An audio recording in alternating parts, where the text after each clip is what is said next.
Assalamualaikum warahmatullahi wabarakatuh. Perkenalkan, nama Ibu Heni Citra Dewi.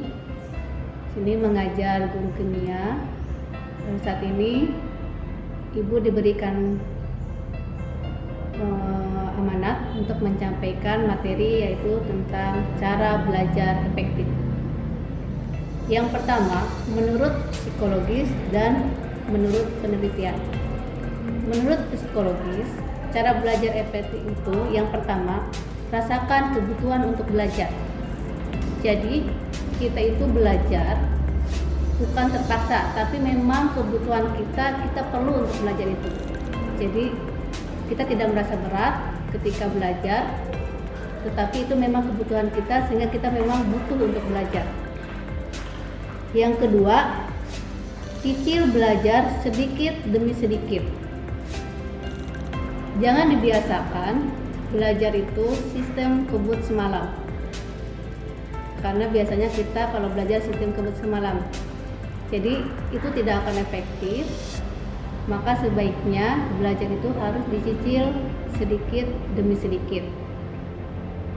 Yang kedua, belajar dimanapun yang kita suka. Jadi cari tempat yang membuat kalian nyaman untuk belajar. Kalau memang kalian sukanya di kamar atau kalian sukanya di taman, silakan cari suasana yang mendukung kalian untuk belajar.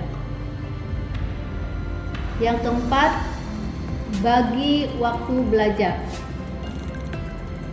Jadi kita harus tahu materi sebanyak apa materi yang akan kita pelajari, kemudian atur waktunya. Kita bagi-bagi, misalkan materi A sampai B waktunya dari jam sekian sampai jam sekian. Setelah itu rehat, berhenti dulu, istirahat dulu sejenak, kemudian setelah istirahat sejenak baru masuk ke bab berikutnya. Jadi seperti itu. Jadi kasih jeda sedikit demi sedikit waktunya, jangan sekaligus. Karena berdasarkan penelitian, kalau belajar sekaligus itu dia akan mengingatnya di awal dan di akhir. Jadi tengah-tengahnya udah gak akan ingat lagi. Jadi maka itu pentingnya belajar itu dibagi waktunya. Yang kelima, berdiskusi. Jadi kalau kalian belajar tidak ada sesuatu yang tidak kalian pahami, maka diskusikan itu, entah itu dengan teman sejawat ataupun boleh bertanya kepada guru. Yang keenam, cari cara yang membuat konsentrasi. Biasanya pada umumnya anak itu bisa belajar konsentrasi penuh apabila dalam suasana keheningan. Tetapi ada juga yang bisa kita belajar diiringi dengan musik. Karena otak kiri dan otak kanan ketika belajar itu harus seimbang. Jadi kita upayakan dengarkan musik dengan catatan musiknya itu harus slow, tidak boleh musik yang terlalu keras. Karena itu justru akan mengganggu kinerja otak. Jadi musik itu hanya untuk mengimbangi otak kiri dan otak kanan. Usahakan musiknya atau lagunya itu tidak dikenal oleh kita. Supaya otak kiri, kalau misalnya kita fokusnya belajar, maka yang akan digunakan adalah otak kiri. Otak kanannya dia rehat, tidak terisi, makanya biasanya cepat konsentrasinya cepat buyar. Jadi untuk mengimbanginya bisa dengan musik seperti itu, ataupun silakan cari dengan cara yang lain. Yang penting bisa kalian berkonsentrasi. Yang ketujuh, pahami, jangan hanya menghafal. Jadi kebanyakan dari kita itu hanya menghafal tanpa disimpan di otak. Jadi pelajari, simpan di otak di sini. Karena otak itu seperti komputer. Kalau kalian pernah menyimpan, maka file itu bisa kita panggil.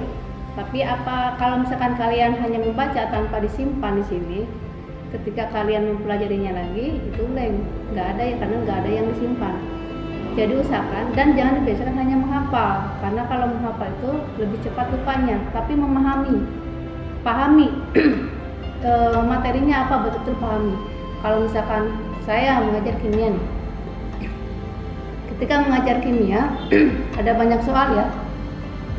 Kalau ada banyak soal di situ, kita tidak hanya bisa melihat, tapi kerjakan soal itu sampai betul-betul jawabannya sesuai dengan apa yang dicontohkan oleh guru.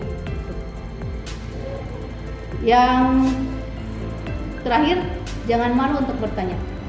Sama seperti tadi ketika kalian berdiskusi, itu dalam rangka untuk memecahkan masalah dari belajar kalian, kemudian diskusikan dan bertanya. Yang kedua, menurut penelitian. Tadi yang pertama baru menurut psikologi, yang kedua menurut penelitian. Menurut penelitian, ada beberapa kegiatan yang bisa kalian untuk mengasah otak atau membuat otak kita sehat, sehingga apa yang kalian pelajari lebih mudah cepat dicerna oleh otak. Yang pertama, olahraga. Jadi olahraga itu ketika kita olahraga, suplai oksigen masuk ke otak sehingga kita lebih mudah mencerna pelajaran. Jadi kalau misalkan kita ngantuk, itu artinya kekurangan oksigen di dalam otak. Kalau dipaksakan, dijamin tidak akan bisa masuk. Jadi untuk melatih otak kita supaya sehat, biasakan itu berolahraga. Itu menurut penelitian. Yang kedua, belajar yang efektif itu adalah katanya belajar yang singkat. Jadi kalian jangan dibiasakan belajar semalaman gitu kan. Sistem dikebut itu biasanya kurang efektif. Tapi yang singkat, setelah belajar istirahat, belajar istirahat, itu singkat. Durasinya jangan terlalu banyak karena otak nanti overload. Sama sepertinya komputer juga kalau terlalu banyak file itu akan hang. Demikian juga dengan otak. Yang ketiga, cari cara belajar yang sesuai. Artinya cara belajar setiap orang itu beda-beda. Maka carilah yang menurut kalian enak. Ada yang suka belajarnya dengan sendiri, ada juga bareng-bareng dengan teman. Itu silahkan mana yang sesuai. Kalau misalkan belajar dengan teman-teman, saya nggak bisa konsentrasi, nggak bisa belajar, saya bisa belajarnya sendiri, lakukanlah itu. Silahkan konsentrasi sendiri belajar. Tapi kalau misalkan dengan sendiri malah tidak bisa belajar, cari teman, ajak teman untuk bareng-bareng belajar. Itu mungkin. Nah, untuk tekniknya bagaimana ketika kita belajar secara tekniknya? Ini pengalaman dari ibu secara pribadi. Kalau ibu itu tipenya belajar sendiri dengan suasana yang hening. Jadi biasanya bangunnya itu di sepertiga malam, itu bangun, kemudian bagaimana untuk menyegarkan otaknya, maka kita ambil wudhu, kemudian setelah itu kalau misalkan ngantuk, biasanya kalau pengalaman ibu sendiri itu direndam, kaki itu direndam dengan air, di bawahnya direndam, jadi kita duduk. Biasanya jangan biasakan dengan lehan. Kalau tiduran sambil seperti itu, kita nggak bisa konsentrasi. Tapi duduk kita tegak. Ketika belajar itu tegak, konsentrasi penuh. Belajar itu biasanya seperti itu. Kemudian dijeda kalau ibu sendiri setiap 25 menit itu berhenti.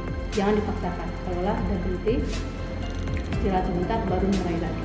Seperti itu tekniknya. Selebihnya itu bisa dikembangkan oleh kalian. Oke, mudah-mudahan dengan cara belajar efektif ini kalian bisa menemukan bagaimana gaya belajar kalian, sehingga jangan sampai ada istilah kalian sudah belajar penuh seharian tapi ketika ulangan nilai kalian tetap di bawah. Itu mungkin cara belajar kalian yang salah. Bukan karena kalian tidak belajar, tapi tidak tahu bagaimana caranya belajar. Seperti itu. Mungkin itu saja yang bisa Ibu sampaikan. Mudah-mudahan ini bermanfaat untuk kalian semua. Assalamualaikum warahmatullahi wabarakatuh.